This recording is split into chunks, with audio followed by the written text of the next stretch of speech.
It did actually. All right, so any questions from last time?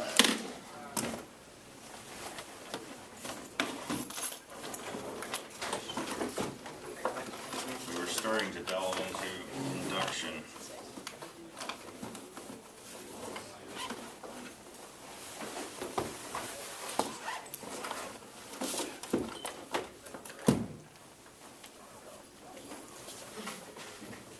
So our basic setup was as follows.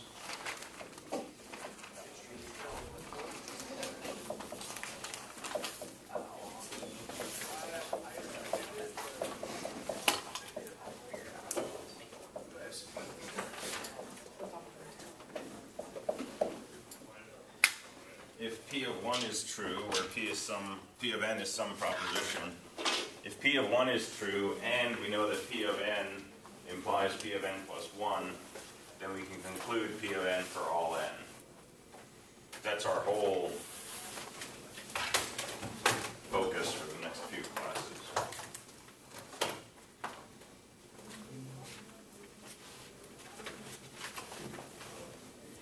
And so we use this to show that the sum of integers from 1 to n is n times n plus 1 over 2.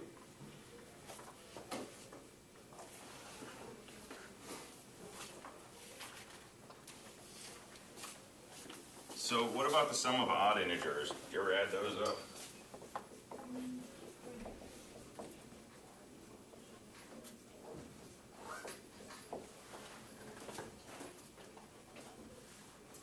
Anybody know this?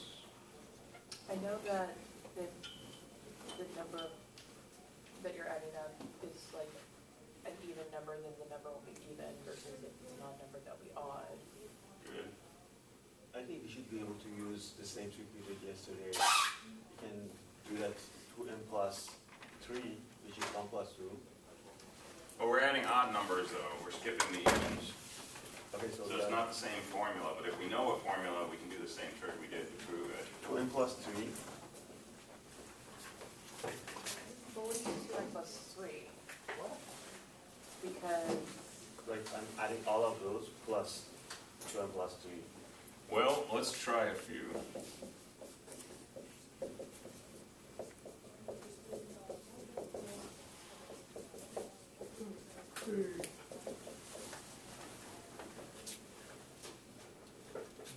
Looks like it. Got a hypothesis? Looks like it. Squares. Looks like squares. So if I go up to 7, that looks like 4 squared.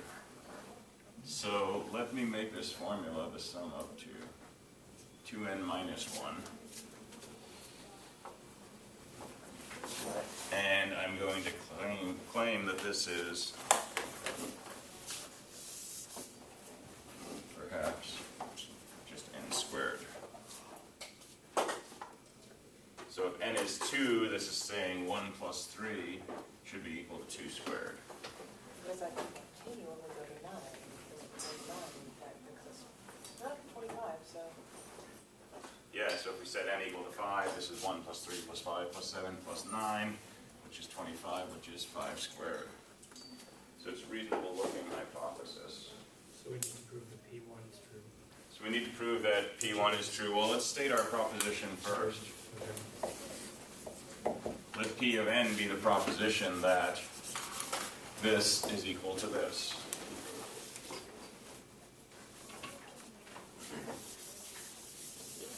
So 1 equals 1, therefore P of 1 is true.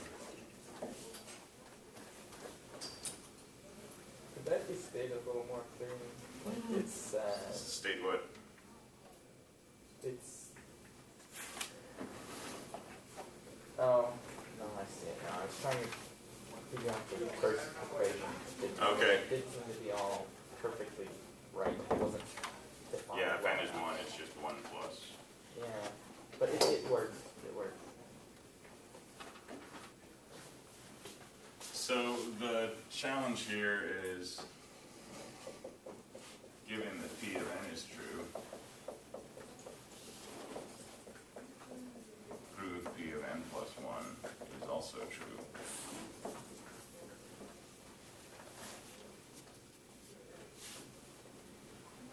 So here's where we need to be really careful what we write next.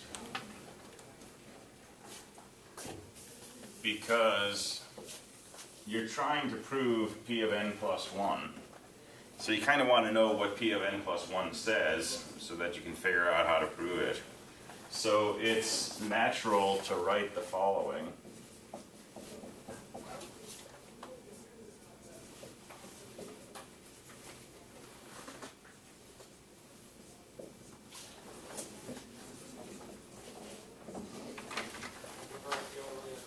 Right, this is what P of n plus 1 says.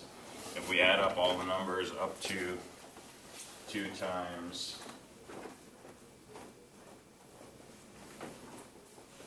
n plus 1 minus 1. That's equal to minus 1 right there? if we want P of n plus 1,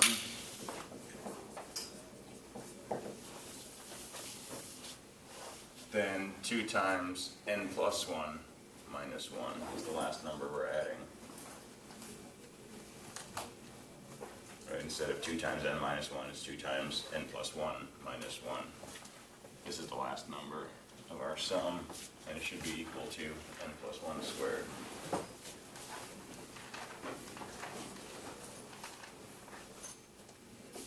So I've written down here P of n plus 1, and I've stated what that is.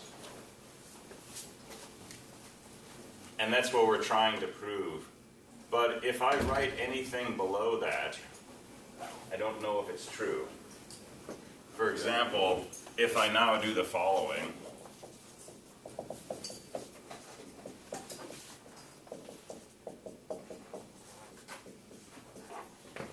I do some algebra on the 2 times n plus 1. I just lost a bunch of points. Because I wrote a statement, this equals this, and I have no way of knowing if that statement is true or not. Okay, this was the question 4 on the quiz. Here I'm saying this is what P of n plus 1 says. I could also say P of n plus 1 says this. But I can't just say this side equals this side. I have no reason to say that that's true yet. I haven't proven it. And this, I have no way of knowing if it's true. That's what I'm trying to show. And I can't start with what I'm trying to show and then argue to some statement that I know is true and say, therefore, this original statement was also true. So it's okay to write this down as long as you say, this is what I'm trying to show, or you say, this is what P of n plus 1 is. But at that point, we can only write down things that we know are true. So for example, I can take this left side,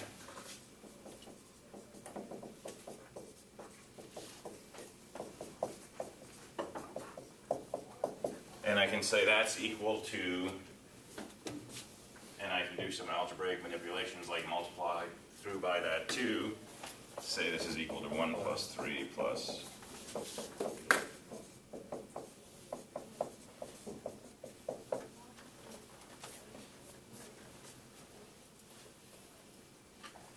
That was 2.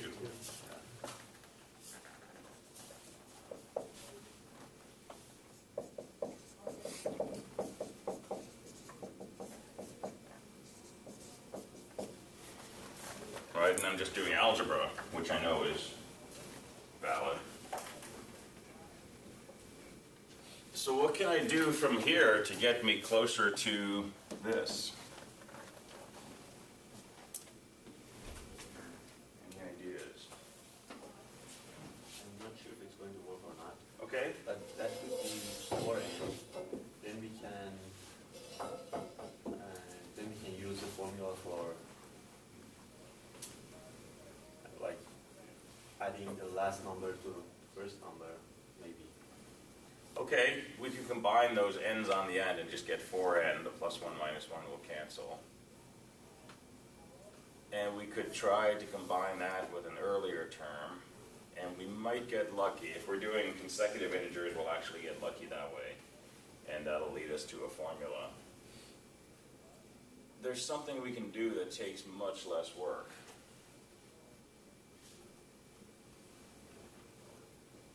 And one thing to think about when you're trying to figure out how to go forward with a proof, do I know anything that I haven't used yet?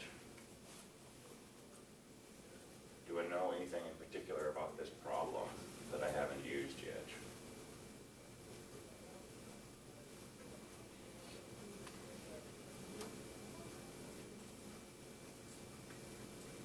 Well, you know that all these numbers should be odd, right?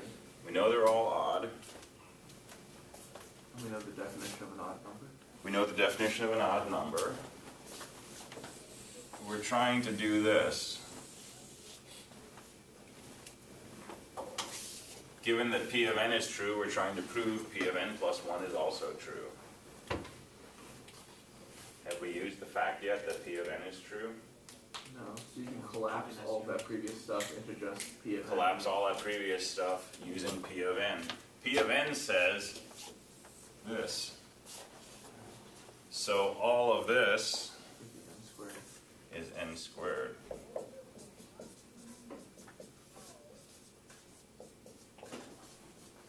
That's because we know P of n is true. And now we're pretty much home free. What can we do with n squared plus 2n plus 1? N plus 1 squared. So without doing anything that would upset your teacher, That's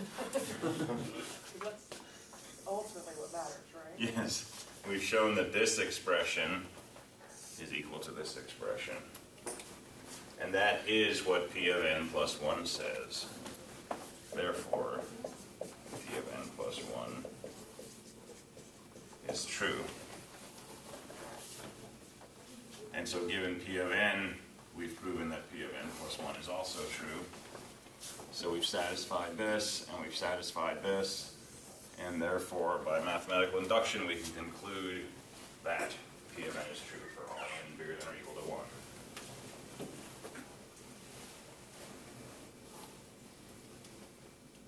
And all your proofs that deal with equations and series and things like that, they're going to look and feel a lot like this. You can almost mimic this procedure. The final twist where you jump magically from gibberish to something like this, that can change from one problem to the next. But generally they're going to look very much the same.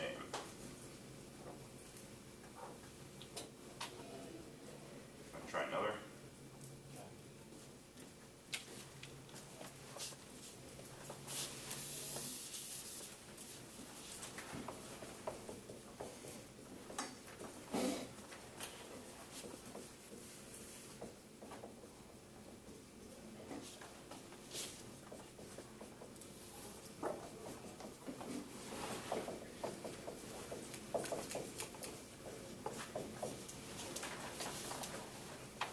So if we add up consecutive powers of 2, we should get 2 to the next power minus 1. And we saw proof of this using sequences, and we did a trick where we multiplied by the base and we subtracted it from the original equation. But we can prove this using mathematical induction. And it's actually a whole lot easier than the proof we did last week. So the proposition P of n says that the sum of the first n powers of 2 is always equal to 2n to the n plus 1 minus 1. So for example, 1 plus 2 plus 4 equals 7, which is 2 cubed minus 1.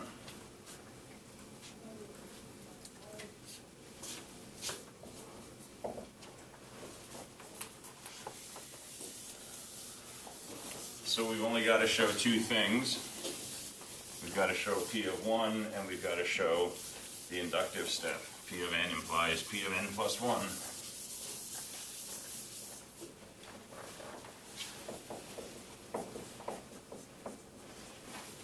So is P of 1 true? P of 1 says 1 plus 2 is equal to 2 squared minus 1. And that's true. 3 equals 3.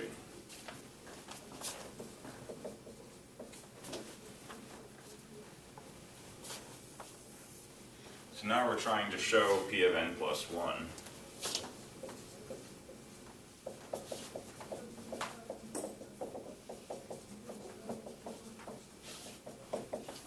So if we look at P of n plus 1, this is the sum up to 2 to the n plus 1, and that's equal to 2 to the n plus 1 minus 1.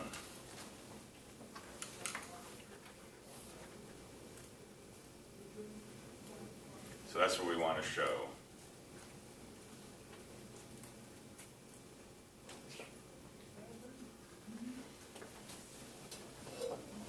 So what's our first true statement that we're going to write? You're assuming that one is true. That's what we're trying to show, is P of n plus 1. So assume P of n.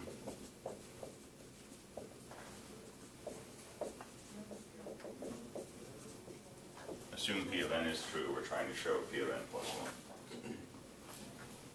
Well, can we just start off with collapsing a big chunk of it like we did last time? Yeah. So P of n says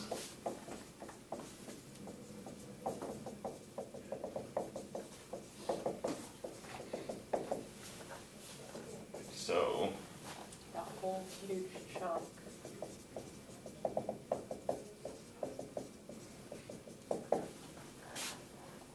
From 1 to 2 to the n, we can collapse. mhm.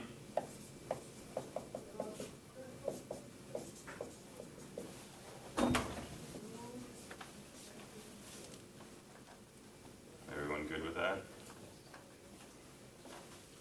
Algebra, 2 to the n plus 1, 2 to the n plus 1.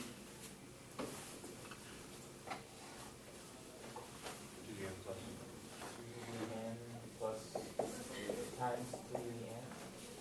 Yeah. So this plus this is the same thing, it's just twice that. Right, and we still have this minus 1. And then 2 to the n plus 1 times 2, we've just raised the power by 1. So that's 2 to the n plus 2 minus 1. And algebra, that's 2 to the n plus 1 minus 1. And so again, we've shown that this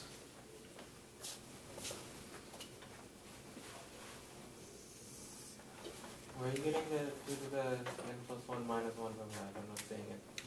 where? Or which one? Bottom The right? first step from the big long one. Is that what you're asking? Here? Yeah, right there. Because we know P of n is true, so this is equal to this. So I just took this and replaced it with this. You have to assume P of n is true to do this. Yeah, we're assuming P of n is true. Okay. So we've shown that this is equal to this. Therefore, P of n plus 1 is true. So we've proven this. Therefore, P of n is true for all n bigger than or equal to 1.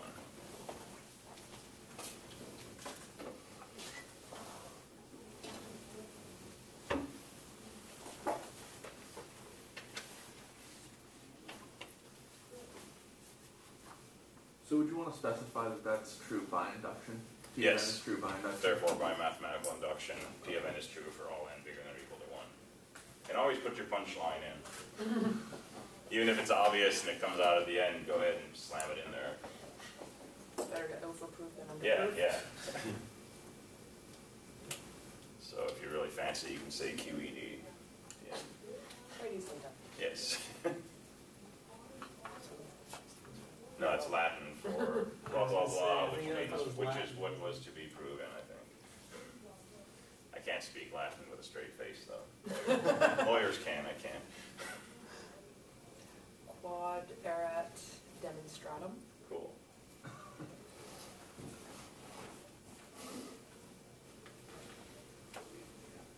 All right. Still with me? Starting to make a little bit of sense. Let's try a different one.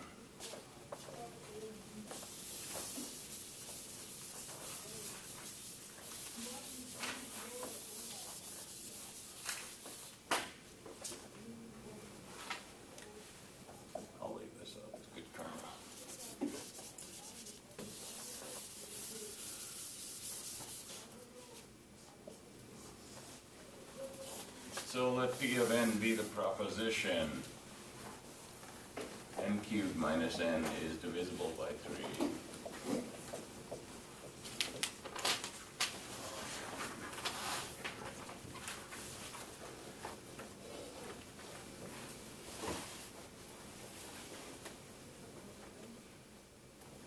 So is this true for n equals 1?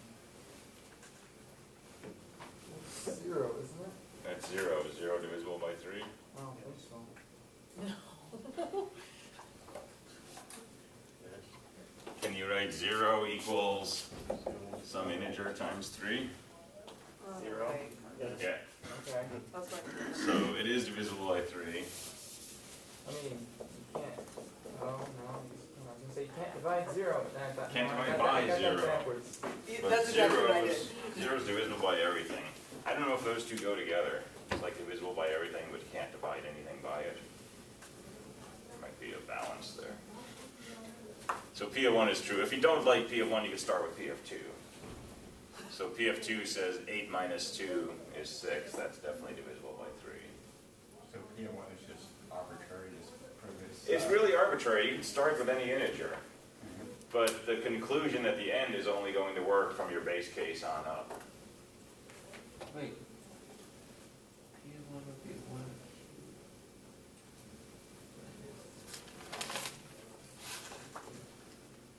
Oh, okay. Right, that's 0, which is divisible by 3.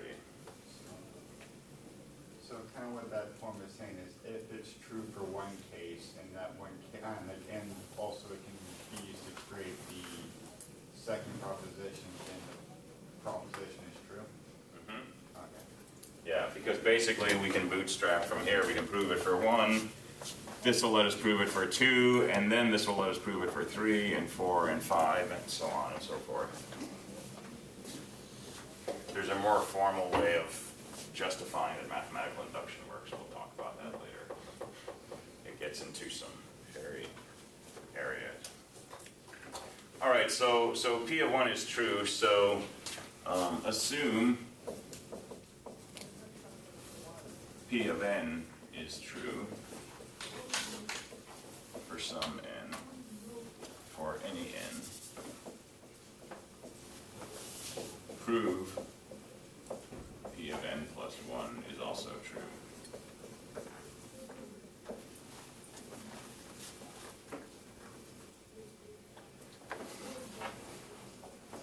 So P of n plus 1 says n plus 1 cubed minus n plus 1 is divisible by 3. And we can do this with modular arithmetic. We don't want to do that. We just want to use pure induction. So this is what we're trying to show. And I didn't lose points because I didn't just write this on my paper. I said P of n plus 1 claims that this is true. Or states that that's the proposition.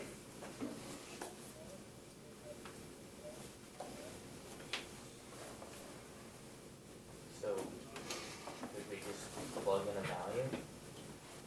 For n, Yeah. you could, and you could show it for that particular case. Should we expand to n plus 1, 3? Let's expand to n plus 1 cubed, because we can't really do much with it in its current form. And we don't have a whole lot else we can do. We know P of n is true, which means if we can find an n cubed minus n somewhere, we can say that's divisible by 3. But so far, we don't have an n cubed minus n, but we're going to get one if we do some expansion. So n plus 1 cubed minus n plus 1 equals, so anybody know off the top of their head what this is? Well, the first one's down to 3. Good? Pascal's. Yes. Pretty sure there's a plus 3 at the end. Yeah. I'll leave the rest to you guys. You've never done the word work? Yeah. So this is 3n squared plus 3n and then plus 1. And we're going to come back to this in a couple of weeks when we talk about probability in Pascal's triangle. And we'll Oh, see a that's different right. way of getting those coefficients. Oh, yeah. Other than Pascal's? Or using. No, using Pascal's. Oh, Yeah. Now, if you take the second term minus n plus 1 and actually apply, yeah, okay, you just did that, never mind. Yeah, so this is n plus 1 cubed, and then I'm subtracting n minus 1. I already carried a minus sign in there. And this is a true statement, this is just algebra. I haven't said anything about divisibility by 3 yet. I just said that this expression is equal to this expression, and I'm going to combine some terms, n cubed plus 3n squared plus 3n minus n, and then the plus 1 and the minus 1 are going to cancel. What can I do from here? Well, you've got n cubed minus n. Yeah, I can see that. I don't know what to do with it though. If I pull that n into the beginning, I've got an n cubed minus n plus 3n squared plus 3n. And you can pull out 3n with both of those. I'm not sure if it'll be useful, but you can.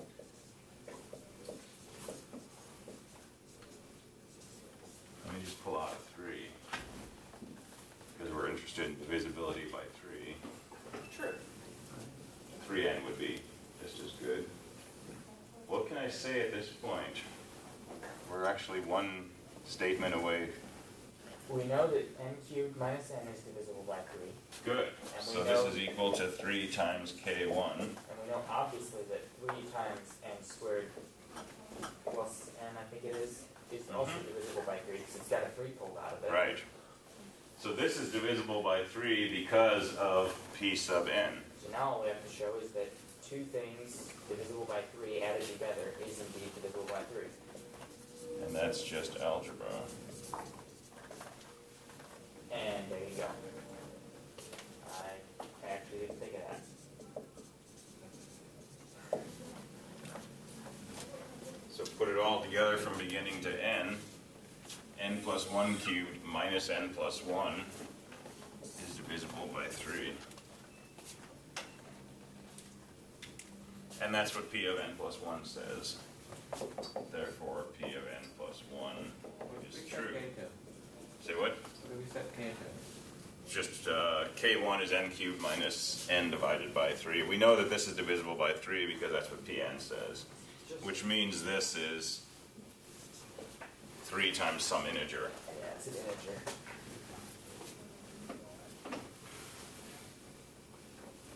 So this is by p of n. So p of n is true, therefore p of n is true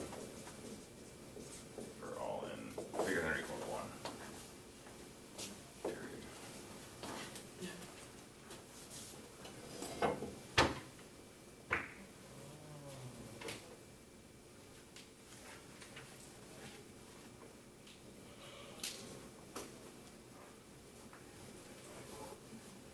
It's kind of weird, it makes it so easy.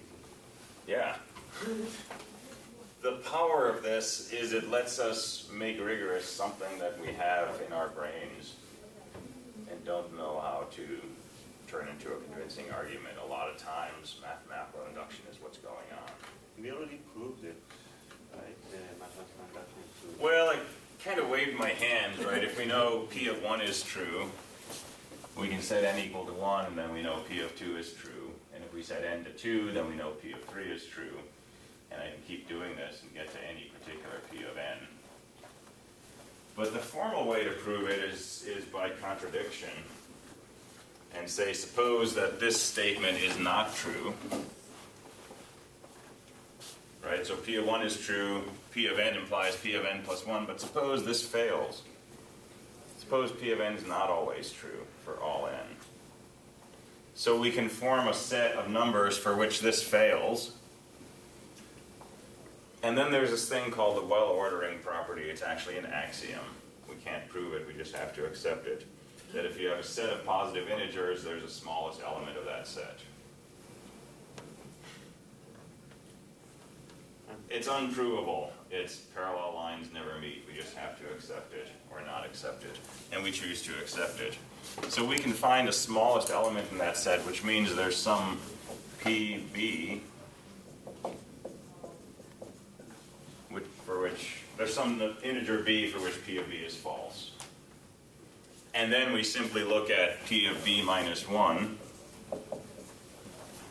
And since that's smaller than b, it must be true for p of b minus 1.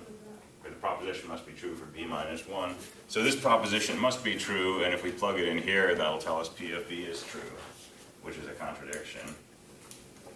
The alternative is that b is equal to 1, and that can't be because we also know p of 1 is true. So there can't be any elements in this set of things where p of n fails. So it must be true for all n. If we wanted to prove the given proposition for n is less than 1, would we do sort of backwards induction? You could do it backwards. You show p of n implies p of n minus 1. You can work down. I don't know why we don't see that more. But yeah, that makes sense. It's not true in this case, I don't think. I don't know. -1 minus -1, -2.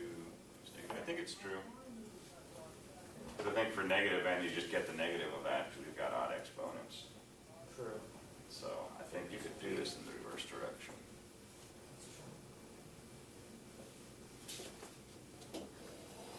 Excellent quiz question. All right, do you want to try something different?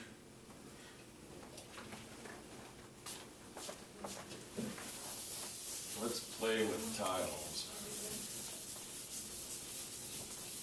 Tiles. Tiles, you know, like in the bathroom floor.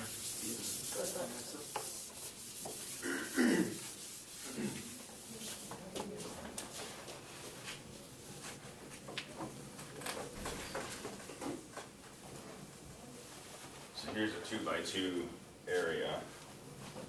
And I'm looking at tiles that are shaped like this. That's not drawn very well to scale. Oh god, not an optimization problem. Break out the Tetris, people. Yes. All right, so we've got these tiles. They're L-shaped. They have 3 squares associated with them. And there's a theorem. Any square region 2 to the n by 2 to the n with 1 square removed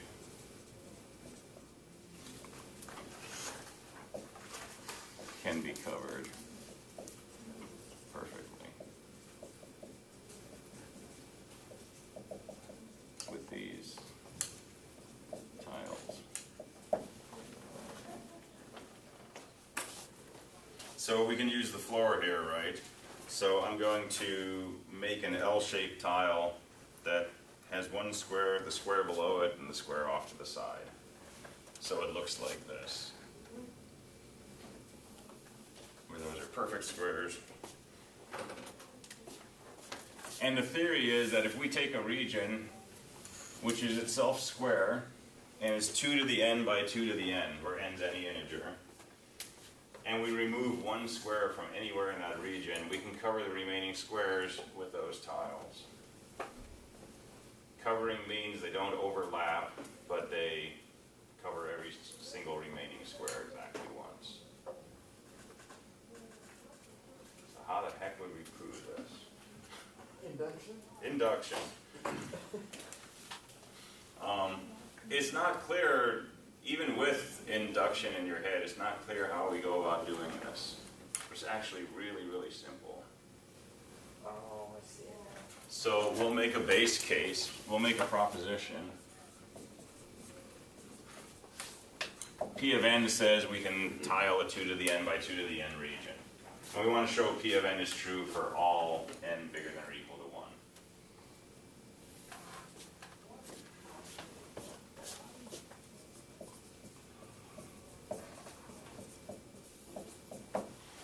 Okay, so we got to do 2 things. 1, is P of 1 true?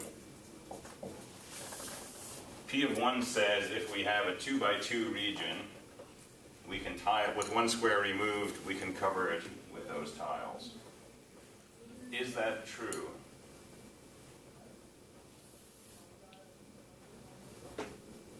We can prove this by cases.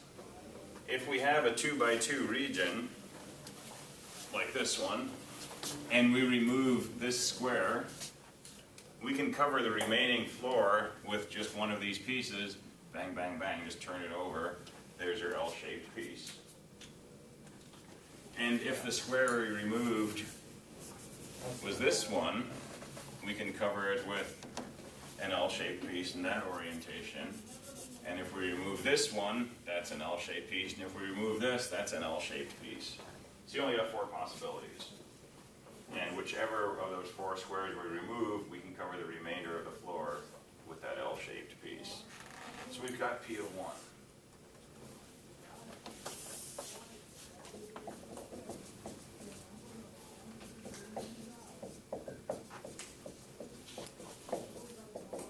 So to prove the inductive step, we're going to assume the proposition is true for n and prove that it's also true for n plus 1.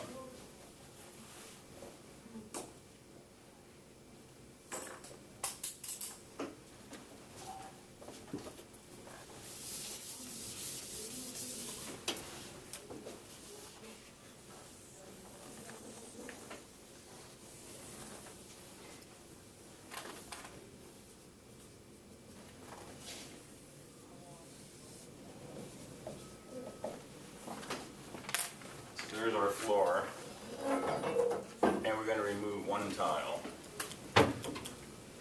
try to cover the rest. Any ideas? I mean, if you can do a couple cases for small numbers, like 4 by 4, 8 by 8, those are really easy to do by hand, so you Right. can see that it seems to hold, so you're not crazy at the little numbers at least. Right. And if you did enough of these by hand, if you kept trying to do it for larger and larger, and eventually you were trying to do a 1 million by 1 million, you'd get tired really quickly of just kind of randomly slapping down tiles, and you start looking for a systematic way to do it. And once you find that systematic way, then you could come back and you could use that to build an inductive proof. So here's the really clever way that somebody discovered. I can see that. Okay, that's not what I was thinking of. Let's cut our square region into 4 smaller squares. Just keep cutting it till you get to the base case. Oh my god. Effectively, yes, but we only want to assume P of n, and we want to go from there to P of n plus 1. If we cut it once in each direction, we've got 4 regions that are each 2 to the n by 2 to the n. And we know that if we remove a square from here, we can tile it. And if we remove a square from here, we can tile it. But the problem is we're only removing 1 square from the whole thing. Which means you move it from the corners that are in the center. So you're left with 4 blank spaces in the center, and you drop 1 L-shaped piece right in there. All right, cool. So suppose that we remove a square right here. Okay, just in that upper left. And it's somewhere in the middle there. Can we tile the remainder of this region, this 2 to the n by 2 to the n? Right, we can cover all of this because of P sub n. We need to cover this and this and this, but Pn only applies if we remove 1 square. So remove this corner and this corner and this corner. And now we can tile this because of Pn. We can tile this because of Pn.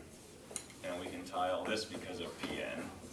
And we're almost done. We have to tile this 1 L-shaped region in the middle. And we can do that just by dropping an L-shaped piece on top.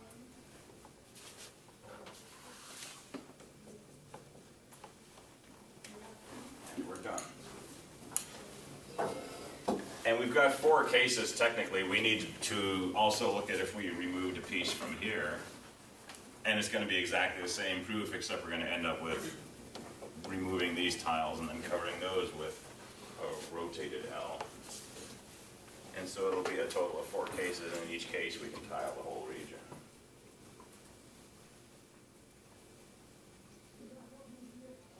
And no summations and no algebra.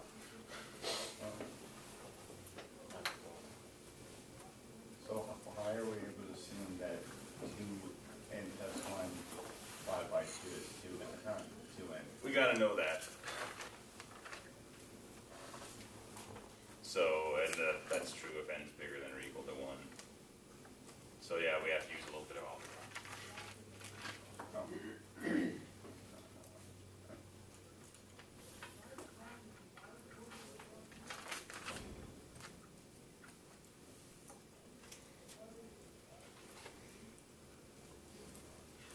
This is extremely difficult to do by hand. I got 4 by 4 and 2 by 2, 16 and 8 by 8 really easily. Those ones worked really well. Okay, But 16 by 16 is stumping me. but you know how to do 8 by 8. Yeah. So Here's probably what you start can do. from there. Draw 16 by 16, right? And there's 1 square removed, right? Yeah. That upper left corner, so if you remove a, Well, I mean, when I did the 8 by 8, I did it the same way I did this one, where I left the blank space in the middle. But I don't know exactly how to do it if I leave the blank. well, you got to do it for any blank space. But here's the thing, we know how to do it 2 by 2, right? So suppose we have, and this is actually a great example. Suppose we have a 4 by 4. Okay, this is money right here. Suppose we have a 4 by 4 and we remove one of these squares. So let's just get rid of this one. If I take this region and I break it like this into these 2 by 2s, I know how to tile this one, right? I'm just going to go bang, bang, bang. And I'm going to do the same trick we did over there. I'm going to temporarily remove these corners. I know how to tile this region. That's just an L, this is an L, this is an L, and there's my middle piece. So if you hand me any 4 by 4 region with 1 tile removed, I can repeat this process. Agreed? Yeah.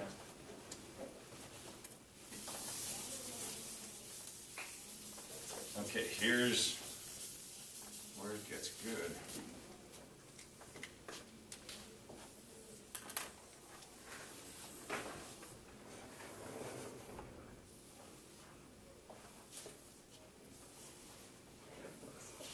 So we're on the desert island.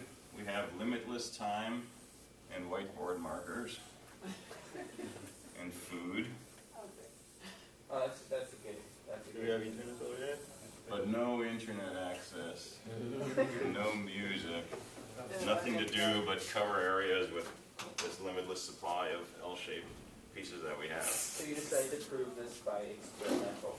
So you're going to spend your days covering these things. Yeah, prove it by experimental. So I don't know, let's just remove this element. I picked it at random. And we want to cover this with these L-shaped tiles. Cut your region in half.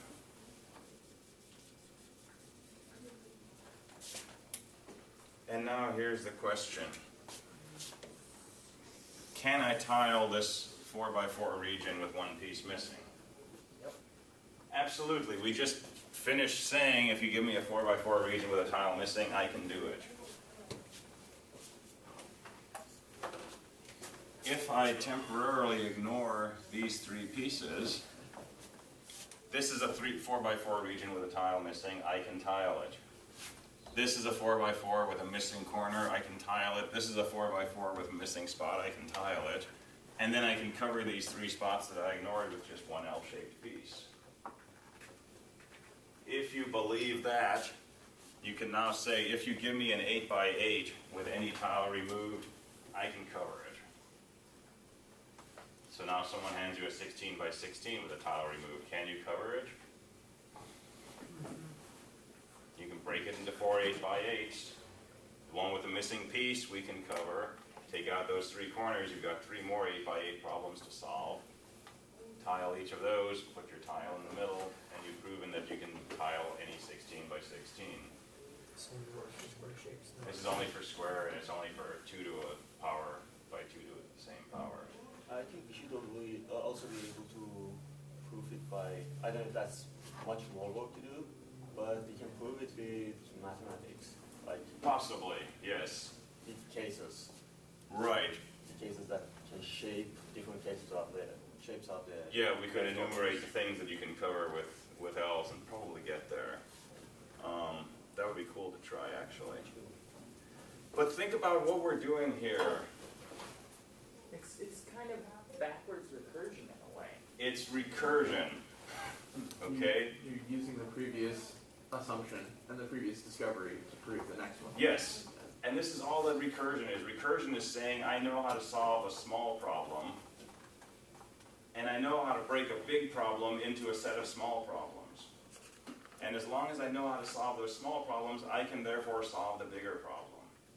And once you know how to solve the bigger problem, you can solve an even bigger problem if you can break it into those not as big problems that you just solved. That's what recursion is, okay? That's like half of CSE 222 right there. And it stumps people and it foils people and people end up hating it. But it's that principle right there. If you know how to solve this, and you can break your big problem into a bunch of instances of this, you can solve the big problem. Now to solve this, I need to go back and solve each of these 4 by 4s, and that required me to solve each of these 2 by 2s. It's a lot of work. But the algorithm, you can teach it to a computer, because it's very straightforward. And that's what we do with recursion. We write recursive algorithms in computers to do things that would seem very complex, but are actually very straightforward. And we can apply it to a lot of things. We can apply it to some games. We can apply it to computer science-y things like sorting numbers or searching for numbers. So we'll talk a little bit more about some recursive ideas tomorrow or Thursday probably in here, and we'll leave the guts of it for 222, but that's where we're going with all of this. All right, tomorrow we'll see if all horses have the same color or not. We'll prove it using mathematical induction, possibly. How do you get a horse plus 1? You add 1 horse, prove that all horses are the same color, that n horses are the same color, and then n plus 1 horses are the same color. So what if I know the color of the horse? It's just the color of the horse.